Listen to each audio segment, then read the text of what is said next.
बच्चों, आज हम रीतिकाल के प्रमुख कवि रसखान के सवैये का अगला भाग लेकर प्रस्तुत हैं। इससे पहले के भाग में हमने रसखान के दो सवैयों का अध्ययन किया।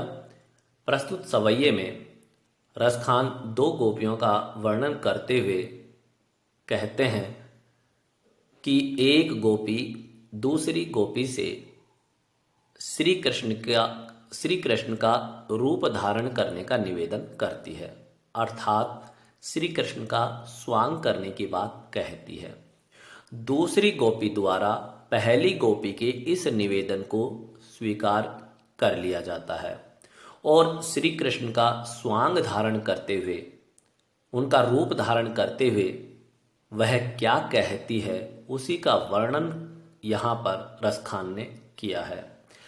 रसखान कहते हैं कि गोपी कह रही है कि मोर पखा सिर ऊपर राखी हो, गुंज की माल गरे पहिरोंगी, ओढ़ पीतंबर लैलकूटी, बन गोधन ग्वारनि संग फिरोंगी, भाव तो वो ही मेरो रस खानी सो, तेरे कहे सब स्वांग करूंगी, या मुरली मुरली धर की, अधरा ने धरी अधरा ना धरूंगी। तो यहाँ कठिन शब्द आए पीतंबर, जिसका अर्थ है पीले वस्त्र, गोधन गायें, भाव तो अच्छा लगना, स्वांग किसी का रूप धरना यानी रूप धारण करना, अधरान अधरों पर और अधरा ना अधरों पर नहीं। यहाँ पर एक गोपी के निवेदन पर दूसरी गोपी श्री कृष्ण के रूप धारण करने यानी उनका स्वांग करने की बात कह रही है। चित्र में दिखाया है कि किस प्रकार से गोपियाँ एक दूसरे के कहने पर श्री कृष्ण का रूप धारण करती थी। यहाँ श्री कृष्ण के रूप में एक गोपी बैठी है जो बाकी गोपियों को श्री कृष्ण के रूप सौंदर्य का आनंद प्रदान कर रही है। तो यहाँ पर गोपी कह रही है, मोर पखा सिर ऊपर राखियो, यानी जिस प्रकार से श्री कृष्ण अपने सिर के ऊपर मोर पंख धारण करते हैं, वैसे ही हे सखी उनका स्वांग करते हुए मैं भी अपने सिर के ऊपर मोर पंख रखूंगी, गुंज की माल गरे पहिरोंगी, माल यानी माला, गरे यानी गले, पहिरोंगी यानी पहनेगी। तो गोपी कहती है, और जिस प्रकार वे अपने गले में गुंजे की माला धारण करते हैं, गुंजे की माला पहनते हैं, वैसे ही मैं भी अपने गले में गुंजे की माला यानी गुंजा की जो माला है उसे पहनूंगी। ओढ़ी पीतंबर, और जिस प्रकार से कृष्ण पीले वस्त्र पहनते हैं वैसे ही मैं भी पीले वस्त्र पहनूंगी, पीले कपड़े पहनूंगी। लय लकोटी, और लकड़ी लेकर, वन गोधन वन में गायों के साथ, ग्वारनी संग फिरूंगी, यानी वन में गायों को चराने के लिए ग्वारनी संग ग्वालों के साथ फिरूंगी। तो यहाँ गोपी कह रही है कि मैं भी कृष्ण की भांति पीले वस्त्र पहनकर, लकड़ी लेकर वन में गायों को चराने के लिए ग्वालों के संग फिरूंगी। भाव तो वो ही मेरो रस खानी, गोपी कहती है कि श्री कृष्ण का जो रूप हमें अच्छा लगता है, उसी अच्छे लगने वाले रूप को तेरे कहे अनुसार, उसी रूप में, उसी भाव से तेरे कहे अनुसार मैं सारा स्वांग करूंगी। तो भाव तो वो ही मेरो रस खानी सो, तेरे कहे सब स्वांग करूंगी। दूसरी गोपी जो पहली गोपी के निवेदन पर स्वांग कर रही थी, तो वो कह रही है कि श्री कृष्ण का अच्छा लगने वाला वही रूप तेरे कहे अनुसार मैं धारण करूंगी, यानी मैं वह सारा स्वांग करूंगी जो श्री कृष्ण को देखकर हमें अच्छा लगता है। नीचे की पंक्ति में, चौथी पंक्ति में गोपी कहती है, लेकिन या मुरली मुरली धर की, अधरा न धरी अधरा ना धरूंगी। तो मुरली मुरलीधर की में अनुप्रास अलंकार है, मां वर्ण की आवृत्ति हुई है। जबकि अधरान धरी और अधरा ना, यहाँ पर अधरान में अधरा के साथ एक ना साथ आ रहा है, जबकि अधरा से दूसरे अधरा शब्द के बाद जो न है वह हटकर आया है। तो यहाँ पर यह यमक अलंकार का उदाहरण है। यमक अलंकार के दो भेद होते हैं, सभंग यमक और अभंग यमक। तो यहाँ सभंग यमक है क्योंकि न एक बार साथ है, दूसरी बार अलग है। तो यमक अलंकार का यह उदाहरण है। तो इसका अर्थ देखेंगे, या मुरली मुरली धर की अधरान धरी अधरा न धरूंगी।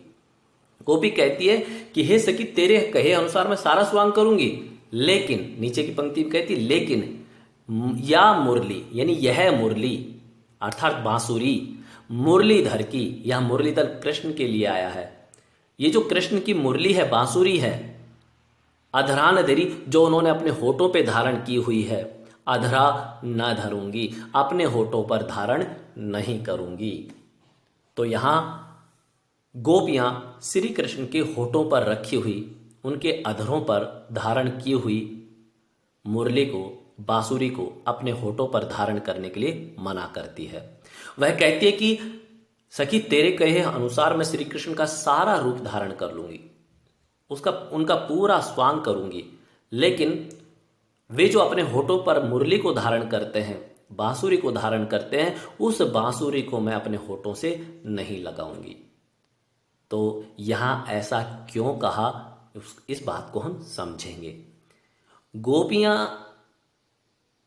इस बात में यानी बांसुरी को सोतन के रूप में मानती थी, और यही कारण है कि यह गोपी कृष्ण का स्वांग करते हुए इस मुरली को अपनी सोतन मानकर सोतिया डहा भाव दिखा रही है। वह कहती है कि जो मुरली श्री कृष्ण के होठों से लगी रहती है, यह हमारी सोतन है, और इस सोतन को मैं अपने होठों से नहीं लगाऊंगी। तो यहाँ मुरली के प्रति सोतिया डहा का भाव भी दिखाई देता है। भावार्थ पुनः देखेंगे। प्रस्तुत पंक्तियों में कृष्ण के रूप सौंदर्य के प्रति गोपियों की मुग्धता का चित्रण है। एक गोपी दूसरी गोपी से कहती है कि मैं सिर के ऊपर मोर पंख रखूंगी, गले में कृष्ण की तरह गुंजों की माला पहनूंगी, पीले वस्त्र धारण कर वन में गायों और ग्वालों के संग भ्रमण करूंगी, उसी भाव से अच्छा लगने वाला कृष्ण का सब प्रकार का रूप धारण करूंगी, किंतु मुरलीधर के होठों से लगी हुई इस सोतन मुरली को अपने होठों पर धारण नहीं करूंगी। यहां गोपियों का मुरली के प्रति सोतिया डहा का भाव चित्रित हुआ है। आगे के सवैये में श्री कृष्ण की मुरली की मधुर ध्वनि और उनकी मुस्कान के अचूक प्रभाव का वर्णन जहां किया है, वहीं पर गोपियों ने अपनी व्यवस्था को भी प्रकट किया है। रसखान गोपियों के इस वर्णन को करते हुए लिखते हैं कि कानन दय अंगूरी रही बो, जब ही मुरली धुनी मंद बजय हैं, मोहनी तानन सो रस खानी अटा चढ़ी, गोदन गहे तो गहे, तेरी कहो सिगरे ब्रज लोगनी, कालहि को कितनो समुझय है, मायरी वा मुख की मुस्कानी, समहारी न जह न जह न जह। यहां पर कठिन शब्द अटा, जिसका अर्थ होता है कोठा या अट्टालिका, यानी कोई बड़ी इमारत, बड़ा भवन, और टेरी पुकार कर कहना। अब यहाँ इन पंक्तियों का अर्थ देखेंगे। पहली पंक्ति में एक गोपी कह रही है ब्रज के लोगों से कि काननी दय अंगूरी रही बो, जब ही मुरली धुनी मंद बजे। यानी गोपी कह रही है कि जब कृष्ण अपनी मुरली की मधुर ध्वनि, मंद मंद मधुर ध्वनि बजाएंगे, तब हम अपने कानों में उंगली डाल लेंगी, जिससे उनकी मुरली की वह मंद मधुर ध्वनि हमें सुनाई ही नहीं देगी, और इस प्रकार हम उनकी मधुर ध्वनि के प्रभाव से बच जाएंगी। मोहनी तानन सो रस खानी अटा चढ़ी, गोदन गहे तो गहे। वे कह रही हैं कि उसके बाद कृष्ण अगर गाय चराते हुए अटाचड़ी एक बड़ी अट्टालिका पर चढ़कर, ऊंचे भवन पर चढ़कर भी यदि मोहनी तान में बांसुरी बजाते हैं तो बजाएं। अर्थात जब वो मधुर ध्वनि बजाएंगे और हम अपने कानों में उंगली डाल लेंगी, तो उसके बाद गाय चराते हुए यदि वे मन को मोहने वाली तान में बांसुरी बजाते हैं, ऊंचे भवन पर चढ़कर भी यदि बांसुरी बजाते हैं, तो भी हम पर उनकी मधुर ध्वनि का कोई प्रभाव नहीं पड़ेगा। यहाँ पर गोपियाँ कहना चाहती है कि श्री कृष्ण की मुरली की मधुर ध्वनि के प्रभाव से बचने के लिए हम अपनी तरफ से भरसक प्रयत्न करेंगी। इसीलिए वो कहते हैं कि जब वो मधुर ध्वनि बजाएंगे मुरली की, तो उस समय हम अपने कानों में अंगुली डाल लेंगी और उसके बाद गाय चराते हुए अगर वे ऊंचे भवन पर चढ़कर भी मोहनी तान में अगर बांसुरी बजाएंगे तो भले ही बजाएं, हम पर असर नहीं होगा। इसलिए उन्होंने कहा मोहनी तानन सो, यानी मोहनी तानन में रस खानी। अटा चढ़ी गोदन गहे तो गहे, अटा चढ़ी ऊंचे भवन पर चढ़कर, गोधन गहे तो गहे, यानी गाय चराते हुए अगर वे मोहनी तान में भी अगर बांसुरी बजाते हैं तो बजाए। यह रसखानी शब्द अलग से कोई अर्थ नहीं रखता, ये केवल कवि अपना नाम अपने इस पद में देता है। आगे तीसरी पंक्ति में देखो क्या कहती गोपी। टेरी कहो सिगरे ब्रज लोगनी, कालहि को कितनो समझ है। गोपी कह रही हैं कि टेरी कहो सिगरे, सिगरे यानी सारे, ब्रज लोगनी ब्रज के लोगों से। गोपी कह रही कि मैं सारे ब्रज के लोगों से पुकार कर कह देना चाहती हूं कि काल ही यानी कल, को यानी कोई भी, कितनों समझे यानी कल हमें कोई भी कितना भी समझाए, लेकिन हमें दोष मत देना। गोपियां कह रही हैं कि क्योंकि कृष्ण की मधुर ध्वनि के प्रभाव से बचने का उन्होंने उपाय किया, उन्होंने अपनी तरफ से प्रयत्न किया कि कानों में उंगली उन्होंने डाली, और इसलिए गोपियां कह रही हैं कि हम सारे ब्रज के लोगों को पुकार कर कह देना चाहती हैं कि कल हमें कोई कितना भी समझाए, अगर उसके बाद भी मधुर मुरली की ध्वनि हमारे कानों में पड़ती है तो उसमें हमारा दोष नहीं होगा। मायरी व मुख की मुस्कानी, संहारी न जह न जह न जह। तो 3 बार न जह शब्द का प्रयोग करके यहाँ रसखान ने श्री कृष्ण की मधुर मुस्कान के प्रभाव को और ज्यादा गति दी है, और ज्यादा बढ़ा दिया है।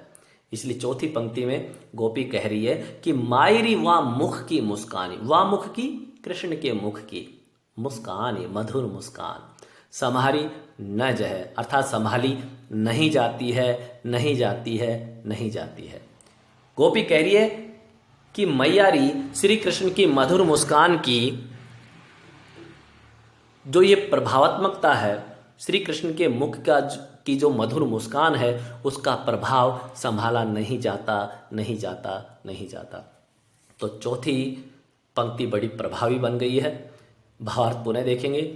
कृष्ण की मुरली की मधुर ध्वनि और मुस्कान के अचूक प्रभाव तथा अपनी व्यवस्था प्रकट करते हुए गोपियां कहती हैं कि जब कृष्ण अपनी मुरली बजाएंगे तो वे उसकी मधुर ध्वनि को नहीं सुनेंगी, वो सभी अपने कानों को अंगुली से बंद कर लेंगी। फिर भले ही कृष्ण किसी ऊंचे महल पर चढ़कर अपनी मुरली की मधुर तान क्यों ना बजाएं, उन पर कृष्ण की मधुर तानों का कोई असर नहीं होने वाला। गोपियां कहती हैं कि मैं सारे ब्रज के लोगों से पुकार कर कह देना चाहती हूं कि यदि गलती से भी मुरली की मधुर ध्वनि उनके कानों में चली गई तो फिर कल हमें कोई कितना भी समझाए, हम अपने वश में नहीं रह पाएंगी। गोपियां कृष्ण की मुस्कान के अचूक प्रभाव के बारे में कहती है कि मैयारी कृष्ण की मधुर मुस्कान का प्रभाव संभाला नहीं जाता, नहीं जाता, नहीं जाता। तो यहाँ श्री कृष्ण की मुरली की मधुर ध्वनि और उनकी मुस्कान के अचूक प्रभाव का जहाँ वर्णन किया है, वहीं पर गोपियाँ विवश हैं, अपने आप को नियंत्रित नहीं कर पाती, यह भी उन्होंने बताया है। तो इस प्रकार रसखान द्वारा रचित सवैय जो पाठ है उन सवैये पाठ का यह यहाँ समापन होता है। धन्यवाद।